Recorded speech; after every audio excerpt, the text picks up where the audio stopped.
संतापजनक प्रकार बुलढाण्यात खासदार प्रकरणाची पुनरावृत्ती. शिक्षकाचे चिमुकल्या मुलीसोबत अश्लील चाळे.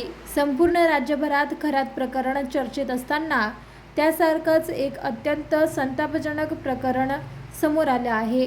बुलढाणा जिल्ह्यातील मेहकर तालुक्यात असलेल्या लोणीगवळी येथे चिमुकल्या विद्यार्थिनीशी एका वासनांध शिक्षकाने अश्लील वृत्त केल्याचा धक्कादायक प्रकार बुधवार दिनांक 8 एप्रिल रोजी समोर आला आहे. महादेव आत्माराम मानतोडे वय वर्ष 58 असं या नराधामा शिक्षकाचे नाव असून त्याने 3 चिमुकल्या विद्यार्थिनीसोबत गैरवृत्त केल्याचे उघडकीस आले. याबाबत पालकांना माहिती पडताच त्यांनी घटनास्थळी धाव घेऊन मानतोडे यांना चांगलेच बदडले.